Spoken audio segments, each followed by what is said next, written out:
Bismillahirrahmanirrahim. Assalamualaikum warahmatullahi wabarakatuh. Apa khabar kepada murid-murid yang dikasihi Allah sekalian? Okey, hari ini kita akan sambung pelajaran kita pada muka surat 27. Buku tajwid kamu ni, buka muka surat 27. Lafaz basmalah. Lafaz basmalah. Sebelum ni kita belajar tentang isti'azah. Apa itu isti'azah? Siapa ingat? Isti'azah tu bacaan memohon perlindungan daripada syaitan yang direjam. A'udzubillahi minasyaitonirrajim. Itu isti'azah. Okey. Ada beberapa bacaan yang kita telah tunjuk, kita telah ustaz dah bagi tahu. Itu ada 4 jenis bacaan, nanti kamu ulang balik. Okey, kemudian kita nak tengok basmalah ni. Basmalah ni senang je. Okey, lepas kita baca isti'azah, biasanya kita akan baca basmalah. Basmalah tu apa? Nampak ni, erti basmalah. Tengok dekat buku kamu ni. Erti basmalah ialah ringkasan bagi kalimah Bismillahirrahmanirrahim. Ringkasan bagi kalimah Bismillahirrahmanirrahim. Isti'azah tu A'udzubillahi minasyaitonirrajim. Kemudian basmalah Bismillahirrahmanirrahim. Okey. Lafaz basmalah. Lafaz basmalah yang selalu kamu sebut sebelum nak baca doa, sebelum nak baca Al-Quran, sebelum nak solat. Baca Bismillahirrahmanirrahim. Maksud dia, tengok dekat buku tu, yang kotak warna merah ni. Dengan nama Allah yang maha pemurah lagi maha penyayang. Maksud basmalah ni dengan nama Allah yang maha pemurah lagi maha penyayang. Okey. Kemudian, perhati dan baca. Terdapat 3 cara bacaan basmalah di antara 2 surah. Okey, ada 3 jenis bacaan basmalah di antara 2 surah. Maksudnya, lepas kita baca satu surah, selepas tu surah yang kedua. Sebelum ni kita baca isti'azah ni ada 4 jenis bacaan untuk antara satu surah dan satu surah. Macam mana? Isti'azah. A'udzubillahi minasyaitonirrajim. Berhenti. Bismillahirrahmanirrahim. Berhenti. Itu yang pertama.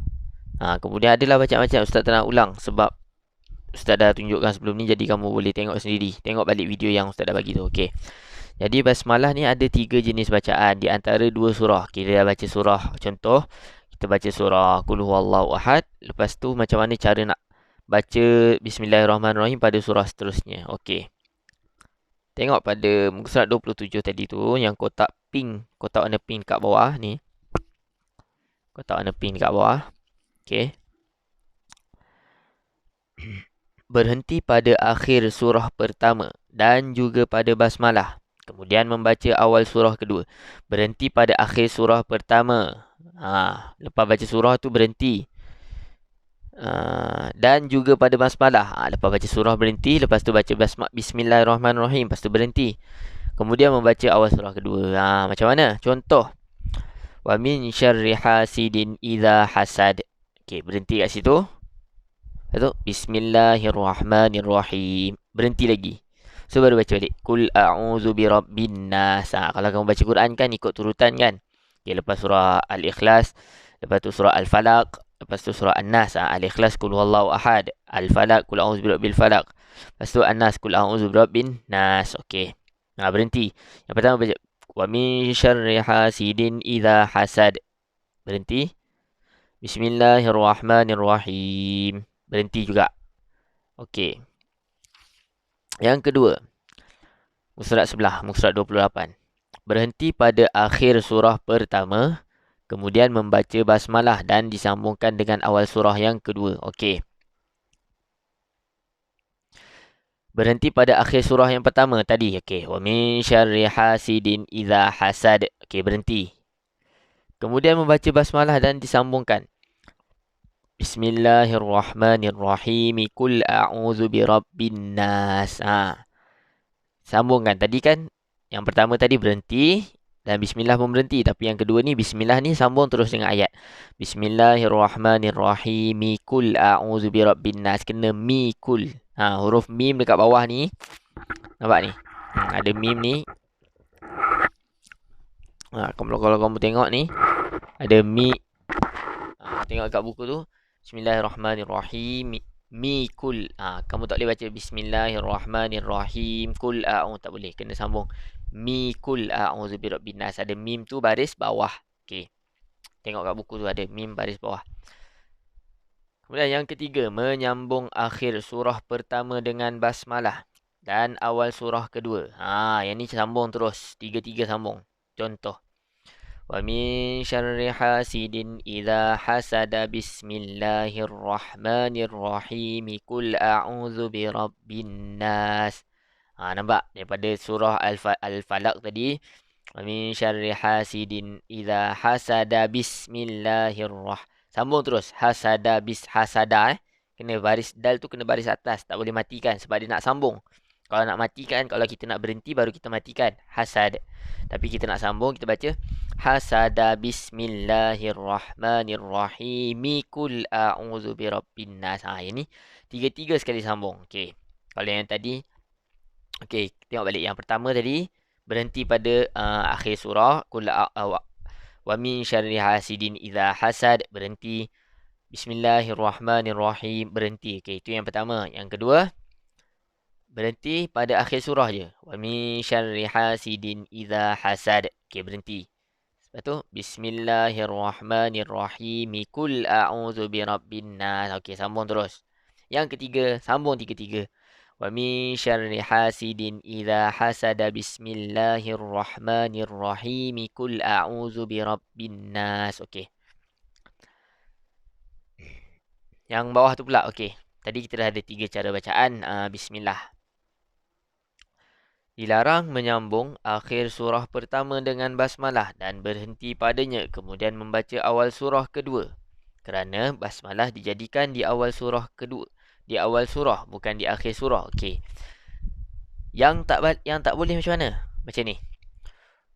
Kamu sambung yang pertama tu dengan bismillah, tapi lepas bismillah tu kamu berhenti. Tak boleh. Okey. Wa min syarri hasidin idza hasada bismillahirrahmanirrahim. Qul tak boleh macam tu. Tak boleh kamu sambung lepas tu berhenti, tak boleh. Kalau nak sambung tiga-tiga terus. Kalau nak berhenti kena berhenti. Kalau nak berhenti tak boleh berhenti pada bismillah. Sebab bismillah tu awal dekat, kalau kamu tengok dekat Quran, bismillah tu duduk kat mana? Dekat awal-awal surah. Kamu tak tengok bismillah tu dekat belakang-belakang, dekat depan-depan. Kepala-kepala surah tu semua bismillah. Macam mana? Wa min syarri hasidin idza hasada bismillahirrahmanirrahim. Tak boleh. Ni dilarang. Okey. Kemudian tahukah anda, muka surat 29. Tahukah anda lafaz basmalah terdapat dalam surah An-Naml ayat 30. An-Naml ayat 30. Kalau kamu buka Quran, surah bismillah ni dekat tengah-tengah ayat. Ayat 30 tu dia dekat tengah-tengah. Dia dekat awal tu ada satu, dekat tengah tu ada satu. Okey. Apa ayat dia? Innahu min Sulaiman wa innahu bismillahirrahmanirrahim. Tengah-tengah. Kamu boleh buka Quran, tengok dekat ayat 30 tu. Kemudian, makruh membaca bismillah ataupun basmalah di awal surah At-Taubah. Surah At-Taubah, boleh tengok muka surat juzuk yang ke-10. Okey, ambil Quran, tengok surah At-Taubah juzuk yang ke-10.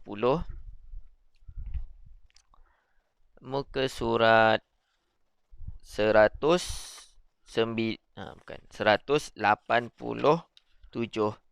Surah At-Taubah juzuk yang ke-10 187. Nampak tu dekat atas ni. Atas ni kalau kamu tengok ni tak ada bismillah. Tak ada bismillah. Dia terus start bara'atum, terus mula dengan surah baru. Tak ada bismillah.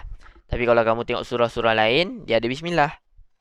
Jadi surah At-Taubah ni makruh. Makruh membaca bismillah. Kenapa makruh? Nanti kamu akan tahu sebab apa makruh. Okey. Amalkan setiap pekerjaan yang baik hendaklah dimulakan dengan nafas bismillah. Apa kalau kita nak satu benda tu kita buat berkat, contoh kita nak makan, makanan kita tu jadi berkat, jadi sihat tubuh badan, kita kena baca bismillah. Kita nak belajar, kita nak cari ilmu, kita baca bismillah. Sebab apa? Bila dapat ilmu tu, insya-Allah ilmu kita tu berkat. Kita boleh buat amal ilmu kita tu. Jadi apa-apalah kalau kamu nak buat. Nak keluar rumah baca bismillah. Semua benda baca bismillah. Baca bismillah insya-Allah akan mendapat keberkatan. Bismillahirrahmanirrahim. Okey. Itu saja untuk kelas kita pada pagi ini. Subhanakallahumma wa bihamdika asyhadu an la ilaha illa anta astaghfiruka wa atubu ilaik. Assalamualaikum warahmatullahi wabarakatuh.